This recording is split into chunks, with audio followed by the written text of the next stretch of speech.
ನಮಸ್ಕಾರ, ನೀವು ನೋಡ್ತಾ ಇದ್ದೀರಾ ನ್ಯೂಸ್ ಫಸ್ಟ್. ನಾನು ಉಷಾ. ಒಗ್ಗಟ್ಟಿನಲ್ಲಿ ಬಲವಿದೆ, ಈ ಮಾತನ್ನ ಈ ಫ್ಯಾಮಿಲಿ ಫುಲ್ ಸೀರಿಯಸ್ ಆಗಿ ತೆಗೆದುಕೊಂಡಿತ್ತು ಅಂತ ಕಾಣುತ್ತೆ. ಈಗಷ್ಟೇ ಹೊಸದಾಗಿ ಕಷ್ಟಪಟ್ಟು ಬಿಸ್ನೆಸ್ ಶುರು ಮಾಡಿದ್ದ ಕುಟುಂಬ ವರ್ಷ ಮುಗಿಯೋಷ್ಟರಲ್ಲೇ ಕೋಟಿ ಕೋಟಿ ಲಾಭ ಮಾಡಿಕೊಂಡಿತ್ತು. ಆದರೆ ಕೋಟಿ ಕುಬೇರರಾದ್ವಿ ಅಂತ ಕುಣಿದಾಡೋ ಮುನ್ನಾನೇ FIR ದಾಖಲಾಗ್ಬಿಟ್ಟಿದೆ. ಆ ಫ್ಯಾಮಿಲಿ ನೋಡೋಕ್ ಮುಂಚೆ ಈ ಬಿಲ್ಡಿಂಗ್ನ ಒಂದ್ಸಲ ನೋಡ್ಬಿಟ್ಟು.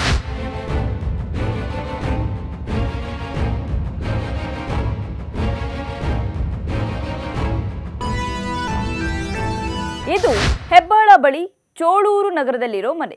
ಆ ಮನೆಗೂ ಈ ಫ್ಯಾಮಿಲಿಗೂ ಒಂದು ಲಿಂಕ್ ಇದೆ. ಅದೇನು ಅಂತ ಹೇಳೋಕ್ ಮುನ್ನ ಆ ಕುಟುಂಬದ ಪರಿಚಯ ಮಾಡ್ಕೊಡ್ತೀನಿ. ಮೊದಲಿಗೆ ಗಿರೀಶ್ ಮತ್ತು ದೀಪಾ, ಈ ಇಬ್ರು ಗಂಡ ಹೆಂಡತಿ. ಈ ಕಥೆಯ ಮೇನ್ ಕ್ಯಾರೆಕ್ಟರ್ಸ್. ಕಷ್ಟಪಟ್ಟು ಕೆಲಸ ಮಾಡ್ತಿದ್ದ ಗಂಡನಿಗೆ ದೀಪಾ ಸಾಥ್ ಕೊಡ್ತಾ ಇದ್ರು. ನೆಕ್ಸ್ಟ್ ಸರಿತಾ, ಇವರು ದೀಪಾ ಅವರ ಸಹೋದರಿ. ಅಬ್ಬಬ್ಬಾ, ಈ ಕಥೆಯಲ್ಲಿ ಇವಳೇ ಟ್ವಿಸ್ಟ್ ಕೊಡೋದು. ನೆಕ್ಸ್ಟ್ ರೂಪಾ, ಇವಳು ಕೂಡ ದೀಪಾ ಸಹೋದರಿ. ಈ ಸ್ಟೋರಿಯಲ್ಲಿ ಬರೋ ಅತಿಥಿ ಪಾತ್ರಧಾರಿ. ಇನ್ನು ಇವರು ಗಿರೀಶ್ ತಂದೆ. ಈ ಕಥೆಯಲ್ಲಿ ಇವರು ಇಲ್ಲ ಅಂದ್ರೂ ಇದ್ದಾರೆ. ಎಸ್, ಒನ್ ಲೈನ್ ಸ್ಟೋರಿ ಕೇಳಿ ಶಾಕ್ ಆಗಬೇಡಿ. ಈ ಐನಾತಿ ಫ್ಯಾಮಿಲಿ ಬರೋಬ್ಬರಿ 22 ಜನರಿಗೆ ಮೋಸ ಮಾಡಿ 2 ಕೋಟಿಗೂ ಅಧಿಕ ಹಣವನ್ನ ವಸೂಲಿ ಮಾಡಿಕೊಂಡು ಎಸ್ಕೇಪ್ ಆಗಿದ್ದಾರೆ. ಎಸ್, ಈ ಫ್ಯಾಮಿಲಿ ಮನೆ ಲೀಸ್ಗೆ ಇದೆ ಅಂತ ನೋ ಬ್ರೋಕರ್ ಆ್ಯಪ್ನಲ್ಲಿ ಪೋಸ್ಟ್ ಮಾಡಿದ್ದಾರೆ. ಪ್ರತ್ಯೇಕವಾಗಿ ಒಟ್ಟು 22 ಜನರು ಗಿರೀಶ್ನ ಕಾಂಟ್ಯಾಕ್ಟ್ ಮಾಡಿದ್ದಾರೆ.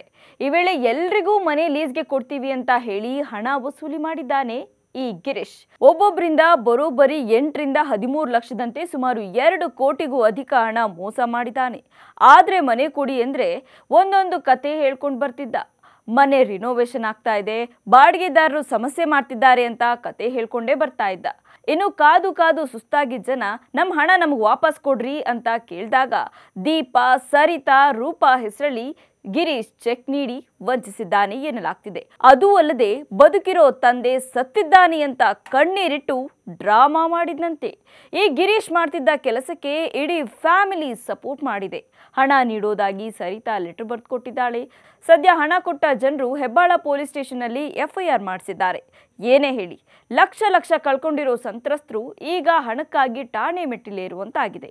ಅತ್ತ ಪೊಲೀಸರು ಪ್ರಕರಣದ ತನಿಖೆ ಮಾಡಿ ತಪ್ಪಿತಸ್ಥರಿಗೆ ಶಿಕ್ಷೆ ಜೊತೆಗೆ ಸಂತ್ರಸ್ತರಿಗೆ ನ್ಯಾಯ ಕೊಡಿಸಬೇಕಾಗಿದೆ.